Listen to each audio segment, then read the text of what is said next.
All right, a happy Friday. A happy playoff Friday from the Path to Interference podcast. It has been 4 long years since we've been here.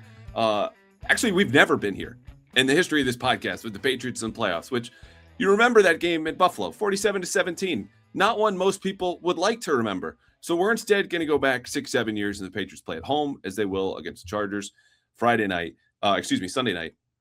And today, Friday, I am excited in a way that I can't remember what day it is, because we have a guest, Cody Alexander of MatchQuarters.com, that I've been looking forward to having for a long, long time here in this podcast. I just wanted to time it right. And lucky you listening, watching at home, he dropped a big article exactly on how the Chargers defense works, why it works, things to look for that we will dive into, as well as the Patriots defense versus the Chargers offense. But it's this time that I remind you the Pats Interference podcast is part of the nascent, neighborly, never going to let you down CLNS Media Network. Couple quick updates, because we're going to hear from Mike Vrabel shortly. He'll have the answers, but for now, these are the questions. Kayshon Boutte has a hamstring injury. Limited in practice Thursday. Don't know if this is the old one popping up. Could be a new one. Garrett Bradbury hasn't practiced for 2 straight days. Jared Wilson just lost in concussion protocol because he's been limited, still in a non-contact jersey. Will he play? We don't know, but stay tuned for those. Now we want to bring in Cody, who I just said, MatchQuarters.com. You've got, I want to put it this way, like a cool library of anything people want to know about defense, because you say library, and even though it's 2026 and everyone and everything is digital, you just think old dusty books. And what I think of is there's anything new that pops up, anything old. Do you want to go back to Belichick game plans and schemes? It's just there. So when I answered a mailbag question a couple of weeks ago, someone asked, what are some, materials to learn about coverage and defense? I say, Cody's got a couple of books, and Cameron Saran did a lot of Saban stuff, and those are good resources, yada, yada. I should have just said the website. So what am I missing here? Thank you for coming on, because you've got new stuff all the time. And again, that's part of the reason you're here. Yeah, I've really been studying the defensive trends of really football for the last 10 years. Obviously, the early part focusing in on college, and then we had kind of the explosion of offenses and kind of that how the spread trickle up, in 2018, 2019. So I started slowly moving back over to the NFL. And so, yeah, if you want to know anything about defense and kind of where it's been headed for over the last 10 years, it's pretty much all on MatchQuarters.com. Yeah, it's great. And you coached, you're in Texas, you coached at Baylor, you coached at the high school level. And so I want to start there though. Why defense? There's so many guys down there that you just I don't know, come out of the womb expecting 40 points, and it's just run and shoot. It's everything and spread and all that different stuff. Why defense for you? Man, I tell people, I get asked this all the time, because it is true. It's nobody studies defense. You have to really be a glutton for punishment. And so I've tried my entire life. I tried to play receiver multiple times, get thrown back to the defensive side, and so I just finally just got to the point where I was like, you know what, I'm just going to just study defense, because God keeps putting me on this side of the ball. I'm just going to keep doing it. I was like, I'm just going to quit fighting it. And so I just really started nailing down on just kind of, I was like, look, I was a history teacher for almost 10 years at the high school level as well as a coach. And I love history. And so for me, the historical context of football, where we're going, being able to know where we're going in the future by looking back into the past, because NFL, especially and really football in general, is very cyclical, very predictable. You just don't know when and where it's going to start, kind of the pendulum's going to start swinging back. And so I've just kind of shifted my focus from teaching history to teaching football, and it's primarily the defensive side. That's awesome. So where are we going? I can't go on to the game unless I know where we're going for the next 5 years. It's a hell of a tease.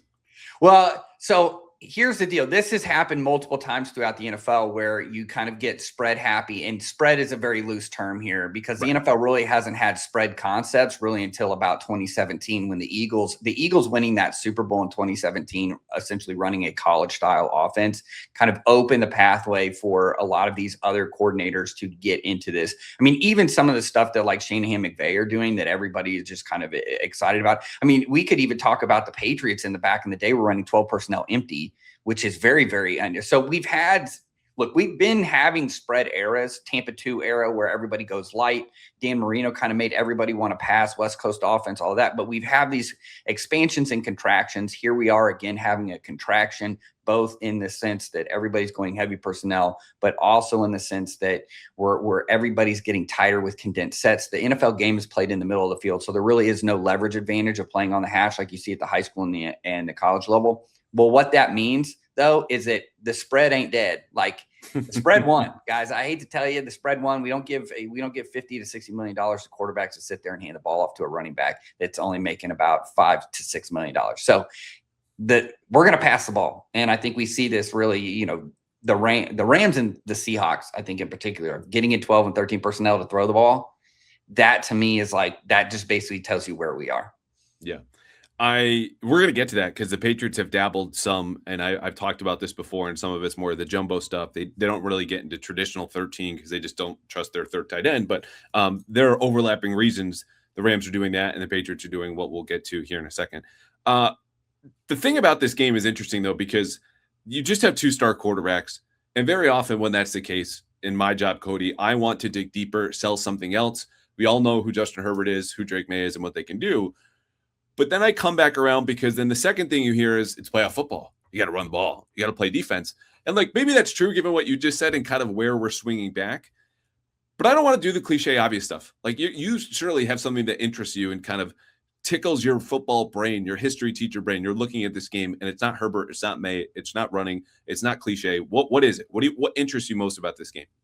This game to me, and I said it on my podcast, Let's Talk Ball, with my buddy Felix that I do it with, is like, this is basically the paper tiger game. And what I mean by that is that these teams have high wins, especially the Patriots. I mean, they're the number 2 seed. But when you look at them overall and you start digging into the numbers and analytically, there are some major issues with these teams. Like if you just look at raw data, the Patriots look awesome. But then if you start looking at overall efficiency, how they play over time, I'm not, and also too, I will say this, I am not a big believer in like strength of schedule. You play the games that you're given. Thank you. To me, there's never an excuse for that. If you play a tougher schedule and you win games, great. If you the NFL, to me, at college, you can get away with like just getting like, hey, we don't play anybody, right? We give 3 patsies to 3 directional schools, and then we'll play our conference. Like I still, even then, like you have to play your conference. So when I look at this and the Patriots, like I want to steer clear of that.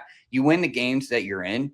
And I think like, to me, the real emphasis in this game is going to be on first down. And I think you mentioned it, the quarterbacks, defense wins championships, and then everybody loves third down because everybody, like, again, it's the money down, right? But you can't get to that down and you can't win that down if you don't win first down, offensively and defensively. And I think in this game, where there is some really interesting matchups, I think are on these early downs. So where there are deficiencies and efficiencies, this is the down on early downs where I think that the Patriots can take advantage of some things. And then on the flip side, I think that the Chargers can take advantage of the Patriots. So when I look at this game, I want to focus on first down and not necessarily on third down or the passing game or the 2 quarterbacks and who's going to play hero ball the best. Yeah. This reminds me of something I heard from a coach a couple years ago who was with the Patriots, who described it this way, like, and they were struggling. So this is why he said this. We can't dictate terms of engagement. You know what I mean? Like first quarter and first down is where the game tells you it's about to go, how it declares. And so what you're talking about here is, do the Chargers come in and do what the Chargers want to do, possess the ball, run it well enough? We'll see if Amari Hampton, who hasn't practiced, is going to play. But if not, Vidal's been a plenty good running back for them. But the point is, like, there's a clarity about their identity. And I wrote earlier this week with the Patriots, they're a little bit more malleable. Like they've got more weapons and they're not as injured. That's a starting point with any conversation about the Chargers. But the point is, they still fancy themselves, as Robert Spillane put it this week, the biggest, baddest team on the field. So if the Patriots are right about that identity, which again can take different forms or more different forms than the Chargers, they'll win. If they're wrong, that this physicality and ruggedness and they can dictate terms on first down, like you just said, and the Chargers do that instead, the Chargers are going to win this football game. So I think it's very telling. You ready to talk about the Chargers? Yeah, let's do it. All right. So we do this rundown every week just to kind of catch people up. Chargers are 11-6. They are the number 7 seed, as you said. By DVOA, they are 17th overall, which I stare at that number for a while, Cody. And like to the point about strength of schedule, I've leaned more DVOA as the season has gone on than EPA, which is exceptionally valuable. We don't have to do the false binary choice thing. But now I'm looking at 17th. Like, there's no way the Chargers are below average team, but that's what the number's telling me. Would include the situations and the opponent, not just more kind of game field situation stuff. Like strength of schedule is factored in here. Anyway, they're also 18th by weighted DVOA, which is okay. More recently, that matters. Where are you doing? They haven't moved much. The Patriots, you'll notice, are a much better team by weighted DVOA. Their recent performance than earlier in the season. Offensively, they're 21st. They're 10th in defense, 25th on special teams. We could do their last four. It doesn't really matter. They played at Denver, sat their guys. They lost a close one to Houston. Those are really what you want to see right now. Their defense, I said it at the top. You wrote about this kind of gamble that Jesse Minter, their defensive coordinator, getting a lot of head coaching looks after just 2 years at this job with the Chargers because of the job he's done. I read this and go, all right, there are a lot of teams that bet, hey, we're going to play too deep. We're going to deny a lot of X plays. That's what wins football games. We all understand the strong correlation. But there's more details in that post that you share about how they go back or about saying you're going to have to drive the ball against us. And over time, that's not going to work because we're too good to let you do that. What are those details? Well, I'll go back to what happened against the Texans because that's really the last, quote unquote game that they played that they didn't sit anybody. One thing that they do not do is give up explosive plays. And I thought the Texans were able to take advantage. In fact, it's Friday. I dropped a video on it of like how the Texans got them in these calls. And then on the flip side, how Minter was able to then fix it because they really do want to play quarters coverage when you get into some of these 3 wide, 4 wide sets. And so the Texans were able to really get them in. One, they were able to get them in a coverage check and then motion away from it. Everybody is 6 yards away from the line of scrimmage because it was one of those where it was really quick. We tempoed it. It's early in the game. They're trying to communicate. They know exactly what the check is going to be. They motion back. So they went basically with a 4x1 motion to 2x2. And then they hit them on a deep, basically just outran the corner to the post. You get the next drive. And what they used was like Nico Collins, really run like a deep sit down route. They get him to suck down and do the same thing again. They attack the middle of the field on a deep post route. They were able to do this. This is something the Chargers never do because the way that this defense is designed is, yes, they are going to give up some run game. And that's probably why they're not 5th best, they're 10th best, because that efficiency metric really, if you can consistently get 4.5 yards, 5 yards. But I'll tell you this, I talked to an NFL coach a couple years ago, kind of when this, everything, the offenses are blowing up and we're trying to see this meta shift now. But he even said, like, look, in the NFL, a 4-down run, we're not afraid of because even on a first down, that means it's 2nd and 6.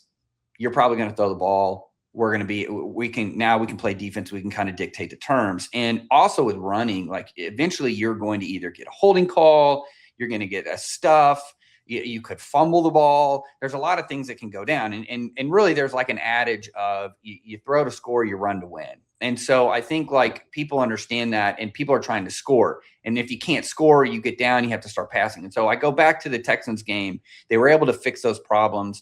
I think this is also a defense that is there must be something in the water in LA because they love dime personnel. And so the Rams play it at almost a third of their snaps. And then you have the Chargers that play it at almost 20% of their snaps. And yes, a lot of this has to do with personnel. They have a guy named Derwin James who's an absolute alien. A lot of people talk about Kyle Hamilton. Derwin James is about as good and is about as freaky of an athlete as well. And so what they essentially do is like they accept like the run tax. We know we're going to give this up, but you are not going to be able to get any explosives. So even in your passing game, we're going to turn those into runs, which means you're basically not going to throw past 5 yards. And if you go back and you look at that game with Stroud, if you take those 2 touchdowns away, he did not complete another pass past, I think, like 12 yards. So what they do is like modern, how do you defend the spread, is that we don't give you space. we're going to compress the field, and you're not going to get any kind of an explosion. And I think that is what they do. And I think the other part of that is that they use a lot of smoke and mirrors, which is they're high in simulated pressure. So they will drop a guy out, which is a fancy word of saying like a replacement pressure. So we're going to bring someone from one side, we're going to drop somebody from the other. They're not going to give up anything in the coverage distribution. So they're going to try and keep 7 in coverage at all the times. And so to me, that is really what they are. And that's why I called that article the gamble, because that's what he's really doing right now is as teams are shifting to more 12 and 13 personnel, 21 personnel, these heavier sets, they're saying, look, we have an alien at nickel. We really feel like we can leverage that. We feel like we have good interior line play. We feel like both of our defensive ends are solid against the run. So we may give up a little bit, but you are not going to get that explosive passing game, and you're not going to get us. I think of it like wrestling. Like I have an 8-year-old. He's just starting out wrestling, and he learned last night. He was wrestling somebody that he was much better than, but he made a mistake and he exposed himself, got pinned by a kid that he should never get pinned by. And that was like the same thing, like with the Chargers, is that they're that wrestler that you can that always falls on his belly. You're never going to be able to get him on his back. He's not going to make any mistakes. He's not going to put himself in a situation where he's going to get exposed. And that to me is really where you look at the Chargers. They just are I call it a mitigating defense. They just are not, they're risk averse. Yeah, and you have to knock them out, which is the term that I think you could use to describe a lot of Jim Harbaugh teams, but it more often pertains to, their offense, and that you have to have a draw at the line of scrimmage, right? You can't get knocked off the ball, and that you force the game upon their quarterback. The interesting part, of course, now with Justin Herbert is that that's a dangerous place to be, and yet somewhere you still want to be understanding how they want to play. But sticking with this, speaking very broadly, because you brought up a lot of good information there and explanation of how they want to play personnel wise. They're reluctant to play base in a way that I think the Patriots are going to test and probe, given how much they played with 6 offensive linemen, because it's cool, Derwin James is an alien. He's not a 260-pound alien, and that is something that they want to test. But before we get there, the Patriots have the highest success rate of any passing offense in the league, meaning that I've talked about this. Drake Maye has a temptation that all 23-year-olds with a bazooka arm have. I want to go deep. I want to show this off. He's resisted that temptation all year. Josh McDaniels knows how to live within 10 yards of the line of scrimmage.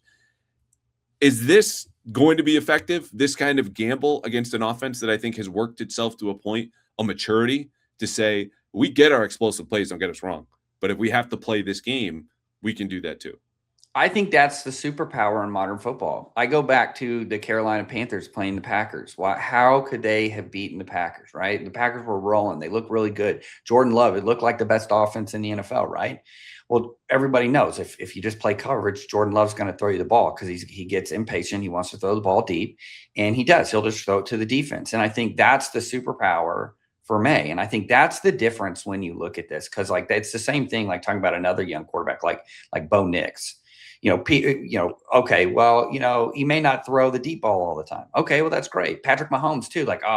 He's washed, right? It's Patrick Mahomes. You can't throw the ball deep anymore. Okay, well, that's how defenses are playing them. Josh Allen is getting the same kind of things that, sticking in the area. It's okay, well, they don't have a deep ball threat. Okay, well, they're still winning games. Why? Because they're taking what the defense is giving them, and they're not exposing themselves. It's basically what you're talking about is the same philosophy offensively as what the Chargers have defensively. It's look, if you play a light box, we're going to run the ball. If you pack the box, we're going to throw the ball. But we're not going to – and when we get a one-on-one matchup, that's when we're then going to throw it. But Bingo. We're not going to then force the issue. The moment that you start forcing the issue, that's when you get into trouble. And so, that's why I think a lot of – people that really study the quarterback position really like Drake Maye, because it's okay, he's doing what he's supposed to be doing. He's doing it at an elite level. And then obviously the completion rate, you want to make sure that that's high as well, because when you play these zone defenses, you have to be able to throw into these windows.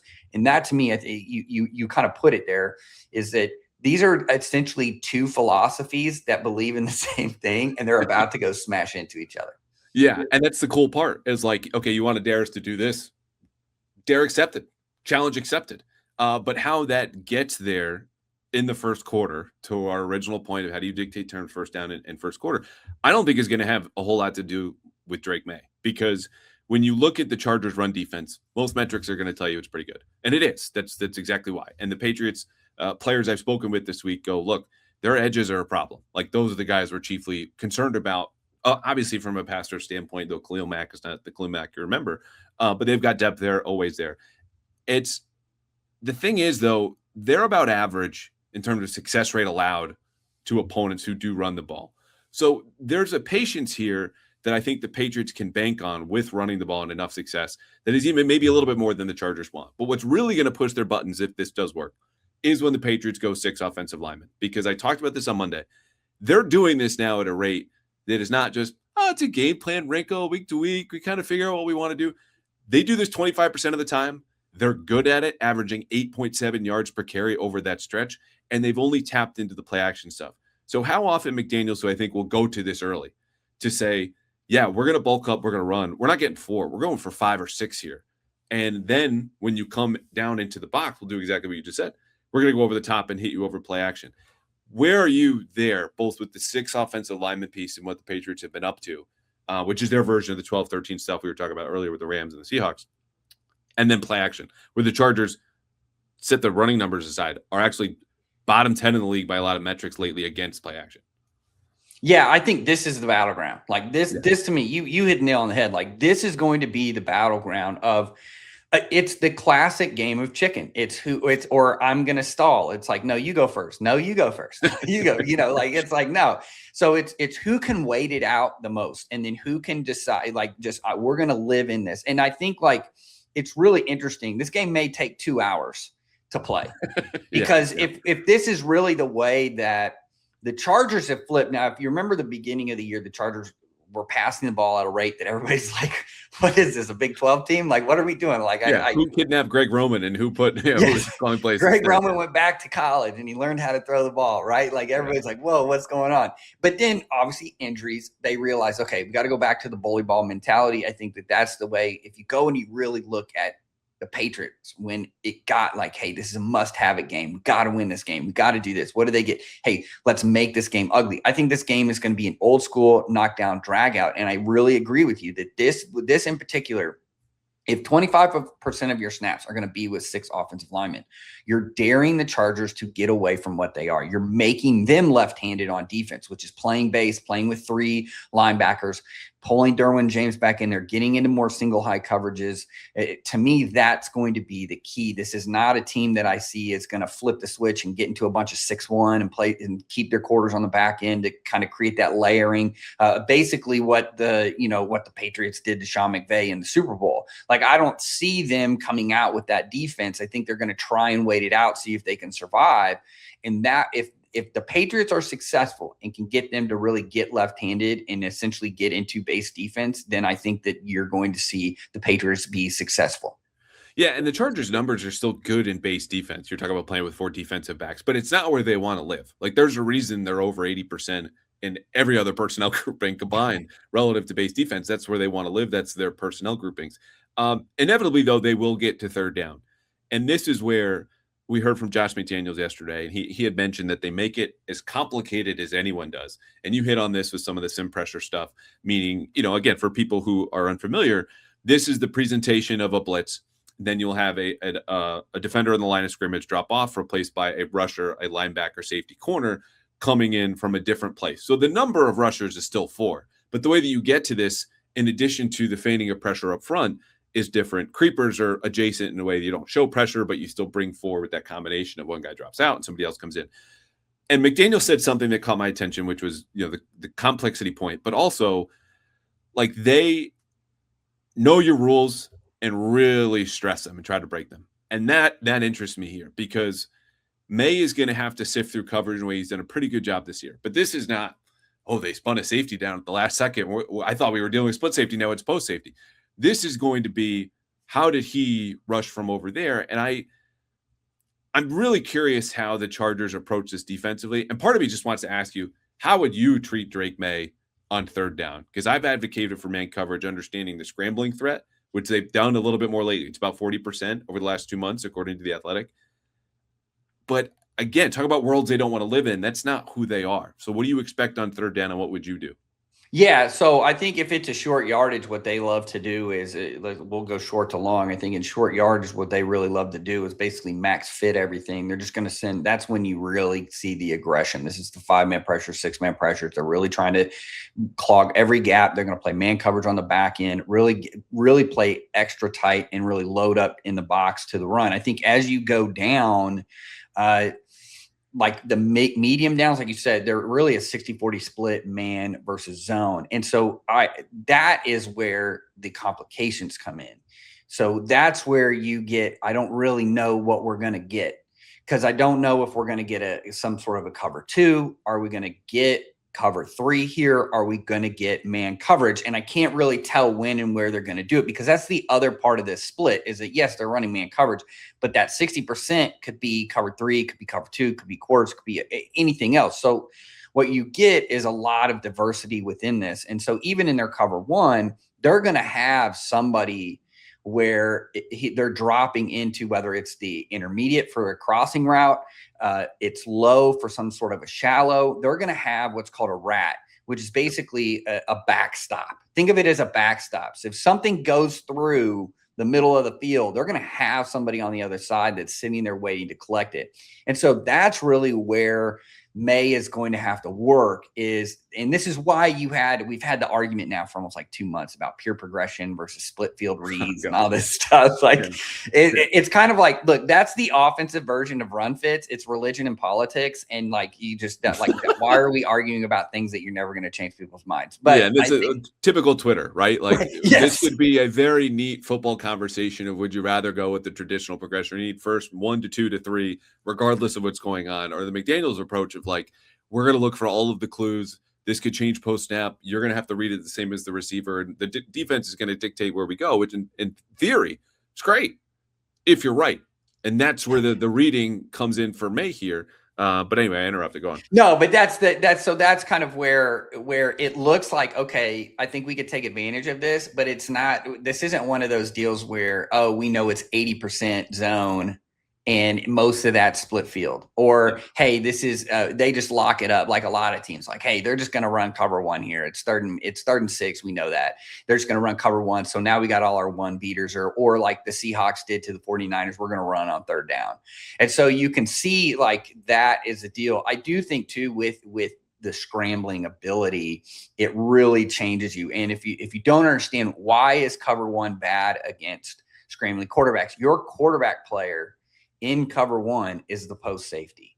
So you are actually at a numbers disadvantage and this is against design quarterback runs, but then the scramble aspect of this too is everybody's got their back to the quarterback. Nobody can see him take off. So if you aren't good with your rush integrity, then you're going to get into some trouble. I think this is where, like, why is Minter always paired with McDonald, is because they come from the same scheme and they kind of have the same kind of philosophy and mentality towards defense. They want to be really structurally sound in the front, which means run fits and the rush lanes. We're just creating a vice on the quarterback. So we can do some of these other things to do that. But yeah, if you go down max blitz early or on these short yardages, you're going to get just kind of a random mix. It seems random, but it's not. Random mix of coverages, what makes it really hard. And then as you go further down, like the 3rd and long stuff, that's where we get the Tampa 2 drops. Really what's going to happen is they just want you to throw it to the running back. We're a really good tackling team. We'll vice the running back. You get 5 yards. It's now 4th and 5, and you're punting back to us. Yeah. I want to run down some stuff that we kind of skipped over, because the big picture scheme battle is fascinating, and we just covered a lot of this, but it will probably come down to a missed tackle or a tackle made that the Patriots were not counting on. And the reason I bring this up is because they now finally have players, Cody, and the first time it feels like my lifetime, when like he's gone speed, 4-3 and see you later. And that's Travion Henderson and Kyle Williams. They're 2nd and 3rd round rookies. Kyle Williams, if Kayshon Boutte cannot play, is going to play a much bigger role in this game, because I think what Boutte's absence will allow the Chargers to do is a little bit more confidently send doubles or run 1 cross, to your point about guys hanging over the middle, saying, okay, Diggs is going to come over in a deep over, it's a dig, or it's a shallow, or whatever. We'll pick that up, if not just outright double him, because we know that's where Maye wants to go in critical situations. What does Maye do then outside of throwing to Stephon Diggs? he's given his guys chances down the field because it's really paid off for him because of how good his touch is deep. But Kayshon Boutte caught 10 of 14 of his deep targets this year. Kyle Williams, whatever you think of him, and he's had some really good looks downfield, tracks the ball exceptionally well, didn't catch 10 to 14. And there's no way you can have that same confidence in a guy just based on the opportunities. So what happens when Maye goes there? Hunter Henry's another option. We're down the middle. I think they love the work, and maybe Derwin sees more of his old teammate. But there are matchups there, and I skipped over Henderson, who, by the way, I think they're going to try to target. We saw them go empty and run double moves, Ramondre Stevenson. This will become more matchup ball, I think, if Boutte doesn't play, because the Chargers are going to feel more confident in their matchups, I think, one-on-one or ability to send help towards Diggs. And Maye is just going to have to make those throws while counting on some players who aren't as often targeted, I think, in high leverage situations. So make of that what you will. Pick something else, or what did I miss before we kind of move on to the Chargers offense and Patriots defense? Yeah, so let's talk really quickly about doubling the receiver. It's not you can run some one double. Probably the only time you're going to see one double is if they really think, or what you'll end up getting is really more of a robber scheme, meaning that the safety is going to drop down weak or away from Diggs when they really feel like they're going to get some sort of a crossing route, whether that be on third down, they think they're going to get some scheme like that. I think what more or less is going to happen, and this is built within this, and this is kind of that Fangio scheme of being able to rotate your split field coverages, your cover two and your quarters, and being able to either get a zone double, which is the cover two side, or a backstop, which is your quarter side, and understanding where we can get this, but we're still playing our zone principles. So we still have eyes on the ball. We still have that. So again, it's going to, you really have hit it. That it's going to come down to Maye seeing what the coverage is. Are they doubling Diggs? If they are, however they're doing it, whether it's through some sort of man robber scheme or whether it's through just zone, where then is the next guy? Where's the space? Where's the matchup that we can take advantage of? And that's going to be it, especially in that intermediate. And I think what this defense, because it's very similar in style and structure as Seattle. Seattle's the number one team in intermediate passing. They literally just compress the field.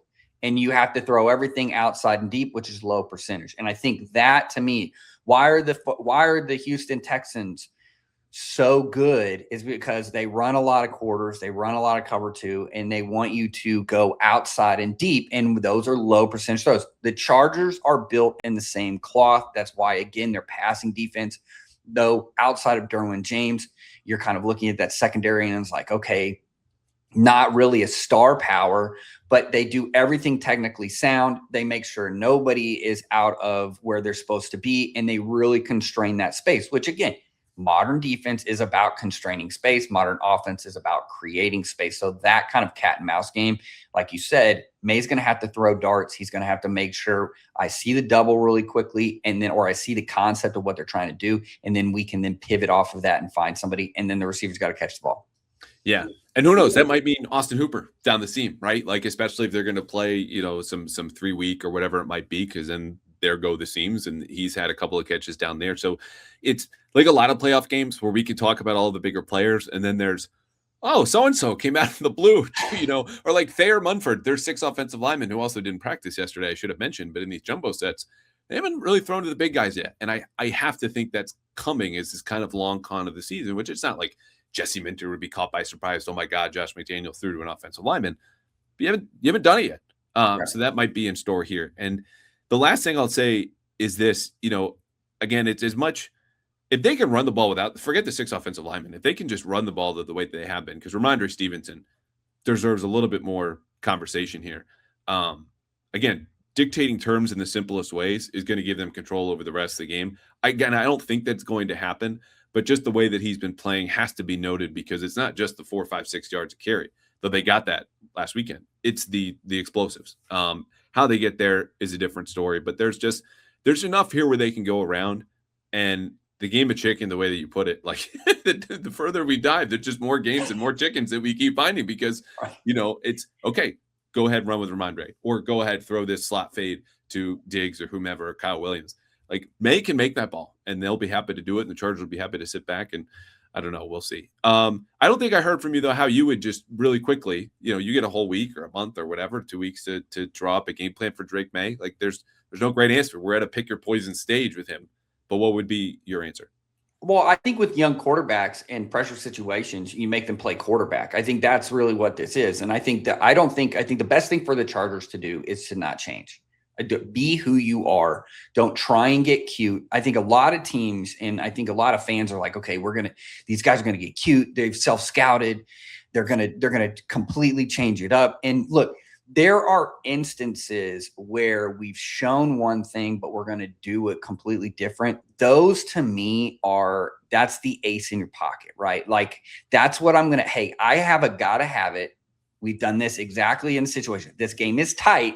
I need a big play here. I'm going to pull that card out. That's not something that you come in and you see a whole game plan of like, well, we thought they were going to do this, and then they did basically the opposite thing of that. That very rarely happens. I really think with Maye is prove to me that you were the player that you were through the regular season. Now when everything is ramped up, because it's kind of like in hockey, if you've ever watched playoff hockey versus regular season hockey, it's a completely different game. It's the same thing again in the NFL. It's a different game. It's a lot tighter. Everybody's playing fast. Nobody really cares if they get hurt or not. So it's like you are selling out. And I think like for me, that's where the Chargers need to do. They need to, maybe they play a little bit more base as the changeup of saying, oh, you thought we were going to go light.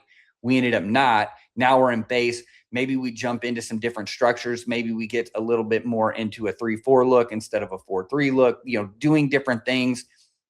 But to me, that's schematic fluidity. They can run those things regardless of what personnel package they are in. And so to me, I think like that would be, I always think the path of least resistance, usually the simplest answer is the best answer. That to me is it. Don't change, but maybe change up personnel packages, different people on the field to kind of mitigate some of the issues that you're going to have as we get the 6 offensive linemen or as the Patriots try and run the ball on early downs. I hear you. Yeah. And I look, as a kid and honestly, a young reporter who was obsessed with those changeups, like there's me sitting here doing a podcast, writing an article about like, oh, they haven't done this. And if you do more of that, you'll catch them off guard and it could lead to a turnover.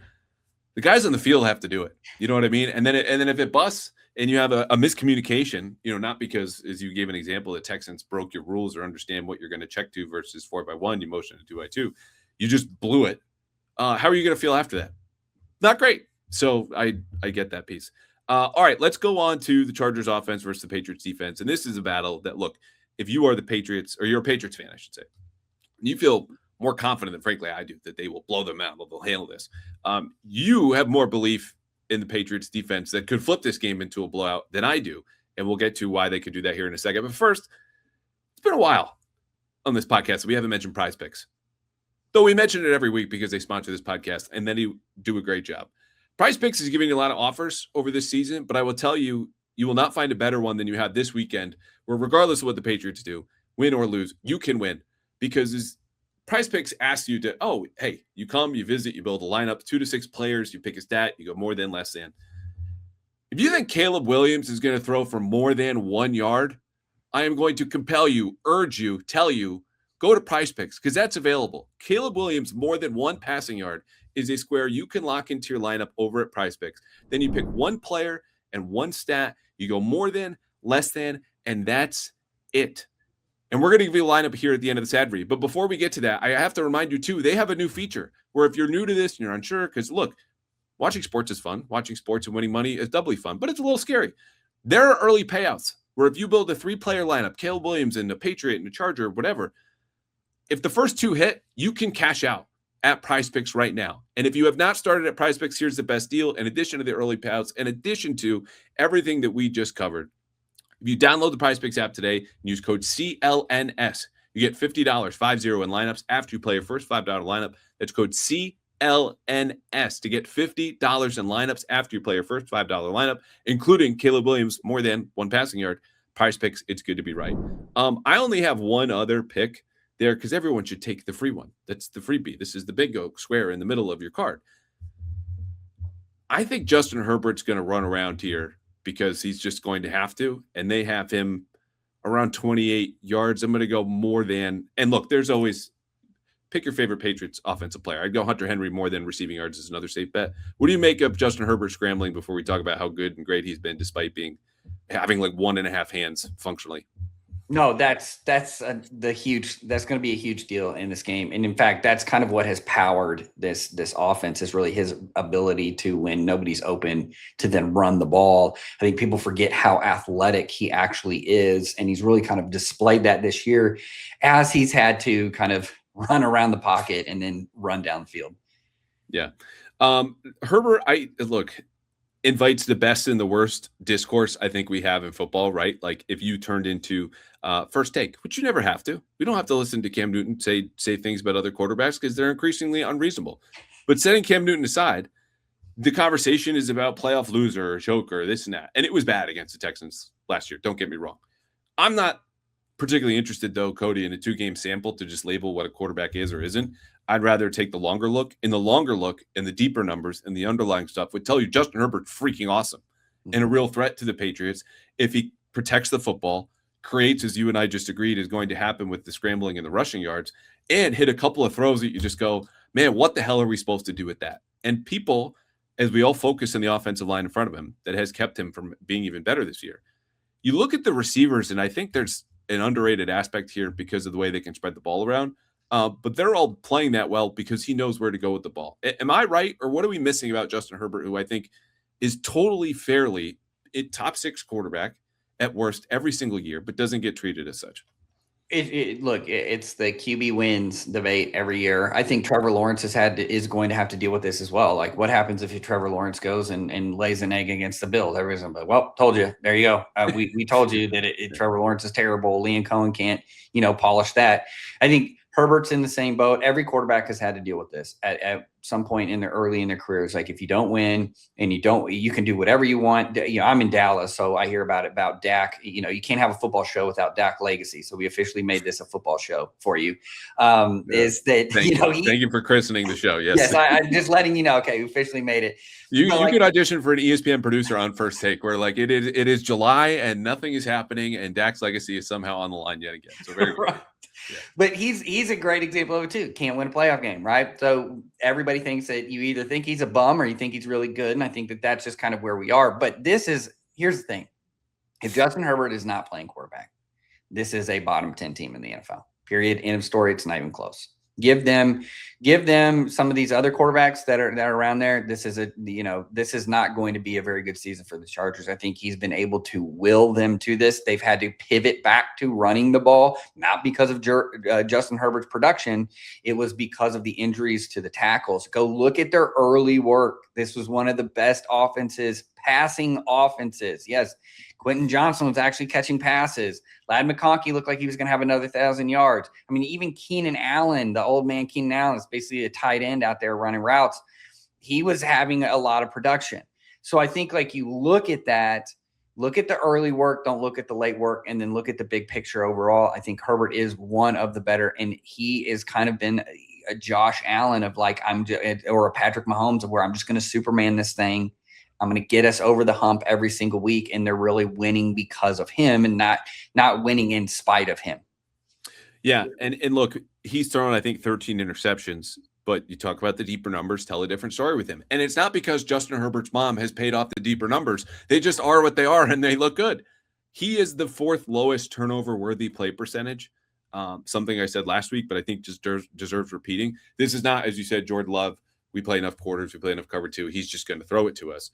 Justin Herbert's going to make the right play. And that's a hard guy who has been hit 129 times to unsettle, either with physical pressure, disguise, or just game situation, because it's just not going to happen. Like, he'll make mistakes, don't get me wrong, but it's not been because he was suddenly hurried. That would have happened already. He's been physically broken and is still here powering this team, a below average team, according to the DVOA, 2-11-6 record in the playoffs. So I just think he deserves more respect than he's getting. All of which is to set up another 1 touchdown, 4 pick game from him on Sunday, because that's how things go in the podcast space. I want to talk about the receivers first before we get to the run game, where, again, I do think first down, first quarter, it's going to be who can dictate terms of engagement. But the receivers, Keenan Allen and Ladd McConkey's come back down to earth a little bit, and Quentin Johnston, they're all over 700 yards. This is a balanced passing attack.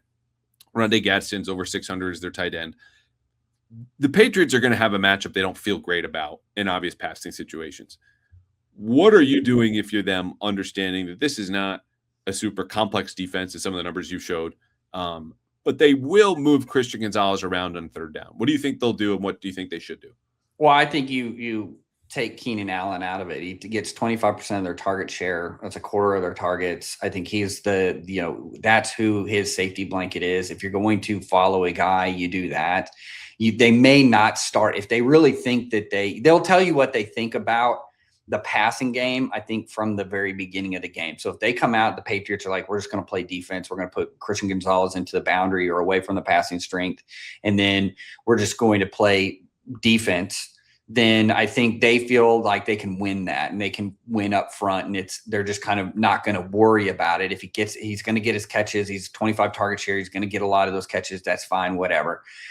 I think if they follow him, then they're really into like, hey, we're going to make you left-handed. We're going to make you throw to Ladd McConkey in the intermediate. We're going to make Quentin Johnson attempt to catch the ball. I think that's the other thing with like Johnson is like everybody wants him to be really good, but his like, if you go and look at some of the advanced analytics, it tells you he is just not a very good receiver. He doesn't get a lot of separation. He's big and tall. If you allow him to play basketball, he will come down with the rebound. But if in terms of just like an explosive receiver, getting separation, finding the space, he's just not that. I think a lot of the problems at tackle have affected Ladd McConkey's numbers because, again, these are a lot of crossing routes. He's he's your traditional slot receiver. So I'm scrambling opposite the way that you were going. You're not going to get the ball as much. So I think there's been times with that. And so I think if you look at receiver wise, I think that Christian Gonzalez, if you're going to shadow a receiver, it's hard to do a slot. So Ladd McConkey's really not, you're not going to shadow a slot. It's a lot easier to then shadow a guy like a Keenan Allen and just put somebody on top of him because he's not necessarily going to run crossing routes. That's the other misnomer too. Like if you're like, why don't they just lock him on him? Well, that's great. But then it doesn't make sense a lot of times. Like if they always run the guy away, you don't want to play man coverage. Like if I'm playing the Rams, Puka Nacua, well, half the time he's running an opposite field. I don't want to turn it into a track meet. I don't want to do that. So I think with Keenan Allen, a lot of digs, a lot of, comebacks, a lot of these vertical stem routes. Hey, we'll just set you to your side, whether we play zone or man, it really doesn't matter. We'll have that shadow. So I think if there's one guy, you got to follow Keenan Allen. Yeah. And of course, they got to get there, which if the Chargers have their way, they won't even get to third down. And when they do get to third down, it'll be 3rd and 1. And the Patriots have been more willing to play more base lately, even as they run low on defensive tackles. And Milton Williams will be back. Robert Spillane will be back. Based on Kairos Tonga's lack of availability in practice the last 3 weeks, I don't think is going to play. But I think they're going to feel confident and say, okay, we'll bulk up with you and we'll trust our matchups in the back end. Because we feel good about our corners, and that is a starting point here. Tight ends have been an issue from time to time. I still don't know what to expect from this run defense, and it's partly because I really respect and trust Greg Roman as a run designer. And Vrabel detailed this and voiced this earlier in the week, saying, "Yeah, they're going to look at what you struggle with, and they're going to do that because they've got everything in the menu, but they're also going to stay true to what they do." It's another issue when you have the worst run blocking offensive line in the league by run block win rate, and pick whatever metric you want. It's not good. So whether they're last or 10th the worst, it doesn't matter. I still just it might be the first 2 drives and Patriots settle in. I think run defense. Cody, this is probably the best way I could put it. I think they'll give up a score as they have been wont to do in the first couple of drives. And the run defense will not look good. I think it will settle in though, and water will kind of find its level here just based on talent. But as we've talked about, if you dictate terms as the Chargers up 10-0, 7-0 early, who cares if you run it like a neutral efficacy and rate the rest of the way? You've kind of done your job. Yeah, that's exactly right. I mean, that's really what Texans did, right? They hit the 2 quick daggers early. They were able to settle back in, just play base defense, get out of there with the victory because they knew that the Chargers were not going to be able to pass to be able to come back into it. So I think to your point, if there is some signal here for the Chargers offense, it's the stunt rates by the Patriots. So the Patriots like to move the front a lot, whether it's on a base down or third down. They like to move their front a lot. They don't do a lot of different, like the Patriots have one of the least diverse schemes in terms of blitz design, coverage distribution, and then personnel usage. They're in the bottom 5. So when you look at that, what do? They really like to stunt the front, move the front. Well, what does decent against that in the NFL is some gap schemes. And so what I think that you're going to see is them load up, try and pull some guys, try and figure out where you're trying to shift your guys. And then we're going to run the opposite, create an extra gap on the other side. Now, the argument to that also is that, well, we're moving and we can get penetration and we can tackle you. And so that's the other thing. You mentioned it. The pass blocking is not good. You look at the stuff rate. So a stuff rate is any 0 to negative run rate. Both of the backs that the Chargers have are at 25%. So 1 of every 4 is getting stuffed for 0 or negative yards. That's not good winning. That's not winning football. So it's that's kind really of bad. I think we have to sit and sync. You got a lot of numbers, and I do too. And like that's just 1 out of every 4. Just don't bother. This is like just spike the ball.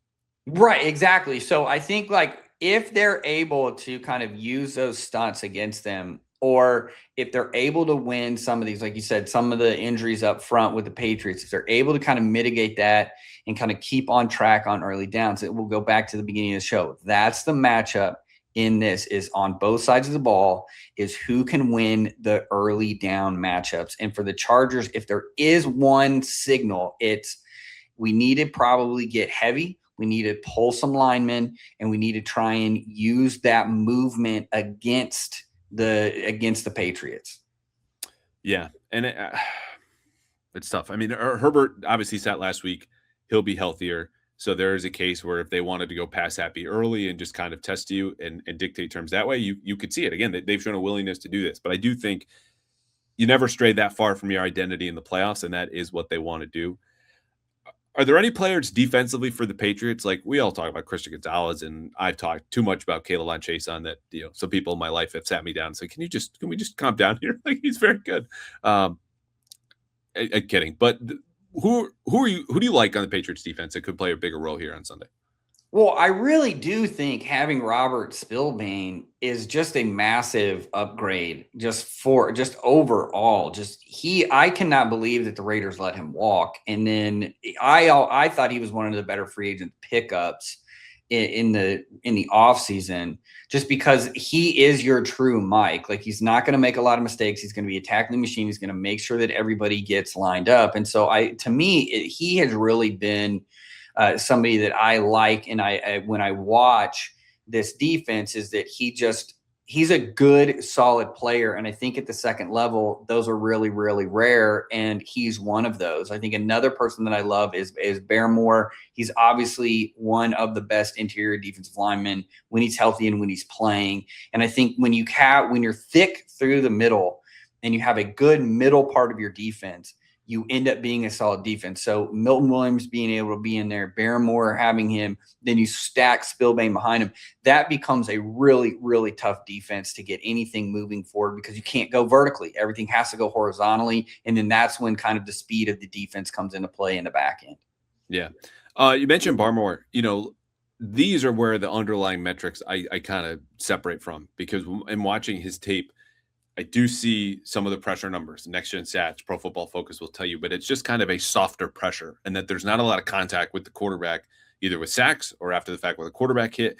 And that's the stuff where when you wait it out, it's not as, effective as those numbers would indicate between him and Milton Williams. He's still a very good player, don't get me wrong, but there's still, I don't know if the Patriots should or would trust themselves to line up. We're just going to rush for. We're going to get home because of how bad this Chargers offensive line is. They've been on 7 left tackles. Bobby Hart, God bless, does his best.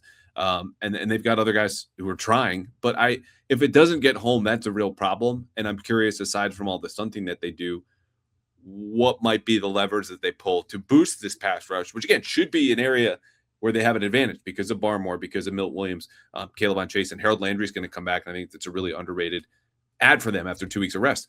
But even still, their numbers together haven't been overwhelming this year. What are the other levers that they could do to kind of help that pass rush? Yeah, I think the one thing that they're going to have to figure out is how can we overload those tackles? So whether it's some sort of a slot blitz or we're going to blitz the corner, we're going to do something off the edge to where you get condensed, we're going to blitz. I think that would be, if you're looking for a changeup, that would be something where how can we overload those tackles to where we're getting a 2-for-1, we're manufacturing pressure and getting to the quarterback without necessarily selling out on I don't think your blitz numbers need to go up, but you're more of a stunting team than a blitzing team. Maybe that can be a curveball that you throw where, hey, we're going to blitz the nickel a little bit more. We're going to do some different things off the edge to really attack those tackles and really chase down the back through some of these runs. Because again, if you're running gap scheme, you're running some of these more like downhill schemes, a lot of times those corners and a lot of times those secondary players are not necessarily in the blocking, and you're able to kind of compress that off of that. So that would be something that you could add in. Or, hey, what's schematically that we could do? Start pressuring off the edge a little bit more instead of necessarily through the middle. Yeah, I like it. I've always been a fan of nickel pressure versus mobile quarterbacks. Like if I'm going to meet, I want to meet speed with speed. And sometimes it's in pressure, sometimes outright blitz, whatever. But I just think that's always a good idea. And Marcus Jones had a piggyback sack, is what I called it. Quinn Ewers just hopped on and tried to get him to topple over. He might need to do that again and get help against Justin Herbert, who's just a big, giant, strong, athletic human being. Is there anything we haven't covered? Like how do you think this plays out here? Patriots defense versus the Chargers offense, aside from first quarter, first down is going to be super important. As the game goes on, what are we going to see? Yeah, I've watched a lot of Chargers games just because I'm a Broncos fan, but also just because of Jesse Minter, you watch a lot of the games. I watch offense and defense, and so just trying to see how teams are doing it. I think the Patriots are solid. I think that if they can just survive through the first down, they can really figure out what they're doing. I do think you mentioned it. If the Chargers try and come out and just say, "Hey, look, we're going to see if we can pass on you," I think that would be the only thing. If you can survive early in this game, find a way to score touchdowns, don't kick field goals, I think that you're going to look up at the end of the day and you're going to be ahead.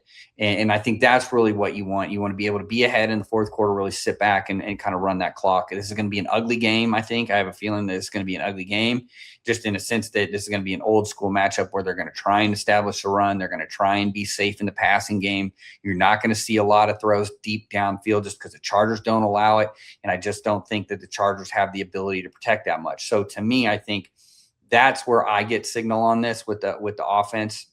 You're right. It's not good passing. It's not good running in terms of blocking, but they are able to move down the ball and they're able to get into scoring range. And so I think that's going to be the thing, that you just don't die the slow death. Like you got to be able to get them off the field so that they're not scoring field goals. Because this could easily be one of those games where, hey, you may score a touchdown, but they kick 5 field goals because you just couldn't get off the field because everything was short yardage and they were able to kind of pound the rock. Yeah, and they're better in short yardage offensively, they're better in short yardage than the Patriots are, period. Like offense, defense, offense, whatever matchup you want to pick, that's an advantage for them. And that is why, again, I think they're going to be a little bit more competitive than people expect, which isn't to say people in New England, they get to blow out the Patriots, how could they lose? But there's a little disrespect for the Chargers nationally, which I do understand to a degree, but in this matchup, it's just not warranted. Hey guys, just a quick break to give you some good news in this new year about a new sponsor. And personally, this couldn't come at a better time because, we talk about my newborn daughter a lot in this podcast, the Dad Pod segment. As a new dad, I have to think about a lot of serious things, and chief among them now is life insurance. But Ethos, sponsoring this podcast, is now making getting life insurance faster and easier than ever. It is 100% online. With Ethos, you can get a quote in seconds, apply in minutes, and get same-day coverage. There's no medical exam. You just have to answer a few simple health questions. And as of March 2025, in case you're not familiar with Ethos, I think you know Business Insider. Business Insider named Ethos the #1 no medical exam instant life insurance provider in the country. And according to Trustpilot, which is in the name, you can trust Trustpilot, Ethos has 4.8 out of 5 stars with over 3,000 reviews. Part of the reason being you can get up to $3 million in coverage, starting with some policies that are as low as $30 a month. So protect your family with life insurance from Ethos now by going to ethos.com/all32, ALL32, in as little as 10 minutes. You can get your free quote and up to $3 million in coverage at ethos.com/all32. That's ethos.com/all32. ethos.com/all32. Application times and rates may vary. You mentioned the red zone, and we'll finish here because it's a really good point. This is not strength versus strength in that Drake Maye throws a lot of deep balls, and the Chargers have a great deep ball defense. This is weakness on weakness. Like, they're 29th, the Chargers are in red zone offense in terms of touchdown percentage. The Patriots are dead last in touchdown percentage allowed, and it's been a problem all year. I've called it more red carpet than red zone. I don't really know what their fixes are. That just kind of is what it is at this point. But given the matchups that they have, maybe it's a jump ball to Quinn Johnson. We just talked about short yardage, but if you could shadow Keenan Allen, like, you can at least eliminate the options where you know where the ball is going to go, and you just have to hope that you made the right choices. Otherwise, if they just want to play straight up, I don't think it's a good idea, though the Chargers have struggled there. So that's hard to say where that's going to go, but both teams will feel like they have options just because of how bad the other one is inside the 20. All right, you think it's going to be low scoring? You think it's going to be ugly? And we still need a winner. So what's the final score here as you see it? I think the Patriots win. I think it's like a 17-15, 17-13 game. I think it's going to be really low scoring. I think it's going to be ugly. I think that both are going to try and shorten the game and get out of there. Because I just think, like you said, it's not necessarily like it's kind of like strength on strength or weakness on weakness, And so and neither team really can score a lot of points, I think, at times. And I think I'm a big believer in the Chargers defense. I also believe in the Patriots defense I think the Patriots are a lot better than people give them credit for, even though, like, efficiency wise, people would say they're not. I think they've really kind of come on at the end of the year, whereas the Chargers have kind of shrunk at the end of the year. I typically like to go with the team that's kind of rising instead of the team that's falling. Like I said, it's kind of the paper tiger matchup because everybody thinks I get the Chargers because of all the injuries, but like, everybody kind of looks at it and is like, okay, there's major problems on both teams. So I do think it's like a 17-13, 17-15 game. Yeah, I see it a little more high scoring. I'm going 24-23 because I think they're each going to scheme up an X play, maybe a long touchdown, or it could be a DPI and Carlton Davis who just cannot get away from those flags this season, and it costs them 40 yards, 50 yards, and you get in the red zone, and the Chargers have their way. But I think the Patriots will have enough control of this game where they get to the early lead. Again, water finds its level. These are two pretty evenly matched teams, and they just kind of hold on. That I think is what's going to happen here. But the first quarter is going to, I think they're going to each land some punches and then kind of settle in for all the reasons that we talked about. All right, let's talk about the best library of defensive football that's out there. MatchQuarters, sell it as best you can. I am there more often than ever nowadays, but have been there for years. So why should the people and how should the people find you and subscribe? Yeah, if you are a defensive nerd, want to know how defenses work, especially at the NFL level and the major college level, I've got, like you said, a whole library. It's about 10 years deep. I'm doing long form articles on Monday. I do a clinic on Thursday and a clinic on Friday. So I've got a bunch of stuff going on there. I also talk football on Let's Talk Ball podcast. So all of that, you can find everything there at MatchQuarters.com. Awesome. That was easy. He's done it before. Cody Alexander, one of the best resources you will find anywhere on football online. It would be great to have you back. I think it would probably be Super Bowl time, or just, I don't know. We'll find some time, but this was fantastic. Yeah. Thanks for having me on. Anytime you want to talk ball, man, I'm down. Awesome. Let's talk ball. There it is. Cody Alexander. Have a good one, man. You too.